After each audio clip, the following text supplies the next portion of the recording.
Hey, what's up guys? Emo Cat Dad here, hanging out with you, bringing you yet another edition of Emo Cat Dad Listens.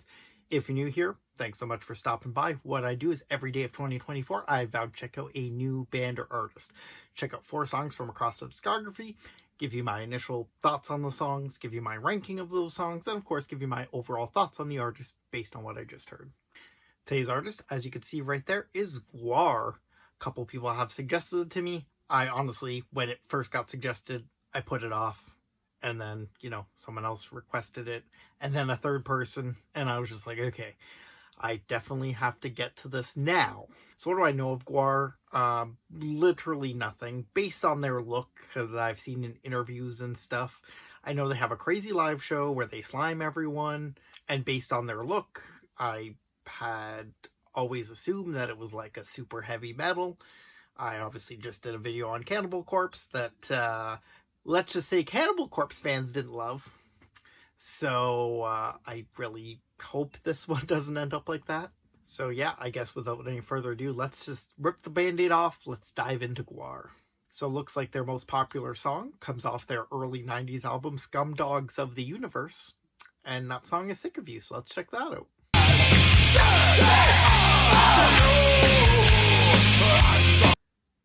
Okay. Your face is gross. You eat white toast. I feel personally attacked, Gwar. I honestly expected this to be more metal. And I mean, this is still overall metal. But there's literally like a bass and vocal part. Which, I mean, the bass tone on the song is great. And that vocal especially was like super catchy before picking up and getting heavy again. It was kind of cool. Lyrically, there's lots of repetition, which is no bueno from me.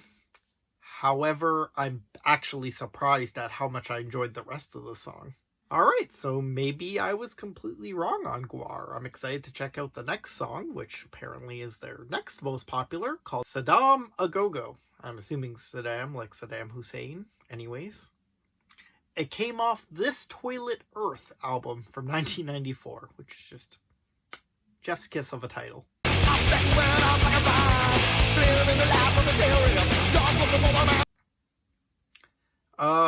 Is this Red Hot Chili Gwar? It's super funky. I love the trumpets. I love the sax.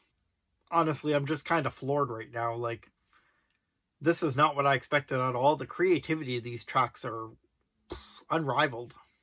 Alright, their next most popular track is off their 2001 album, Violence Has Arrived, and it's called Immortal Corruptor. And if this song isn't completely metal, then I don't know what song will be.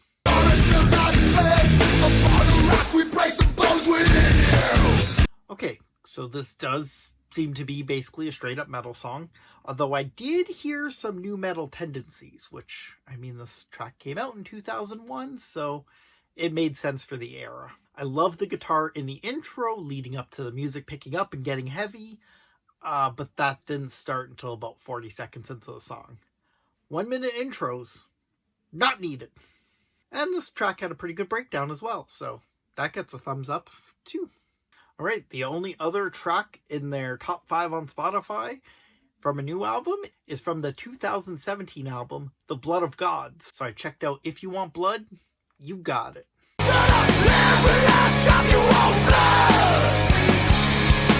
Okay, so this straight up sounds like a 70s rock song. Like, as soon as it started, I was like, is this Kiss? Sure enough, just check the credits.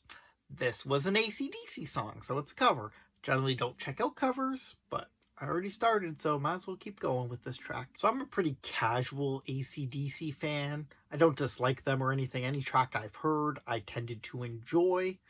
But I would have had no clue this song was them specifically. But like I said, sounds like the era, so it makes sense. And honestly, I like this cover. Whether it's better than the original or not, I don't know. Maybe I've heard it in passing one day when, back when I was 10 years old and my dad was listening to this AC/DC CD and I heard it. It does not register anything with me. So let me know in the comments if you know both versions and which one you prefer. I can say that the live element of the song for Gwar goes off hard. Alright, so those are the 4 Gwar tracks I checked out. Let's rank them. At number 1, Saddam A Go-Go. I just had a lot of fun with this. super unexpected elements based on my preconceived notions going into this band. So I like being surprised, and boy did Gwar ever surprise me here. At 2, I'm going If You Want Blood, You Got It, the AC/DC cover. I don't usually put covers up this high, but honestly, watching the live performance of this looked like a blast, literally and figuratively. This is a toss-up between number 3 and 4. I think I'll do Sick of You at 3. I just really like that bass and vocal section in the song. That was probably my favorite section out of these 2 tracks, so I'm going to give that the 3 spot. But the lyrics did repeat, which bugged me. But track 4, Immortal Corruptor, had that long intro, which I did not enjoy either, so I figure that gives it a wash. Immortal Corruptor, other than that intro, I basically enjoyed everything, but I guess I got docket points for that, so I'll do that. And yeah, that's why it ends up at the bottom. Although, you know, overall, if I were to hear this song, I would not be mad about it. All right, so what are my overall thoughts on Gwar? Well, I have a confession to make. Gwar was made for live. And like I've said multiple times on these videos, I grew up going to Warped Tour.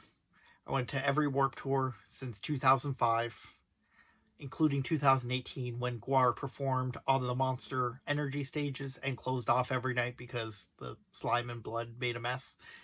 I had an opportunity to see that, and I did not take it. I checked the schedule. I went to see Hawthorne Heights instead, a nostalgia band that I'd seen multiple times just because I'm the Emo Cat Dad. Looking back now after hearing Gwar, I wish I would have gone to see Gwar.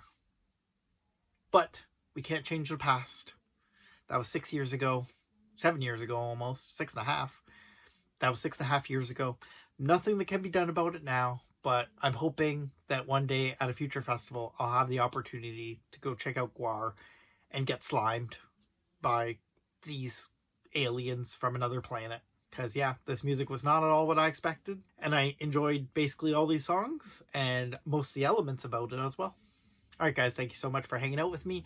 I'm your friendly neighborhood Emo Cat Dad. I'm not an alien from another planet just yet, but maybe Gwar will see my thoughts on these songs and decide I am in fact worthy of bringing into their colony and they'll take me away. So I want to have a conversation with you guys, so please leave your thoughts on Gwar in the comments below, and hey, give me more bands or artists I should check out. Maybe there's another band out there like Gwar that I've been putting off because, you know, in my mind they were going to be one thing, and now that I finally listened to them, expectations completely diverted, and honestly I really ended up enjoying it. So go back through the back catalog if you wish, or stick around for tomorrow's episode. Maybe I'll get to one of your suggestions that you leave in the comments. And the best way to do that is if you cut my wrists and hit subscribe, just like my friends in Hawthorne Heights said. Emo Cat Dad signing off until tomorrow. I want to hear you sad. Please take me, Gwar overlords.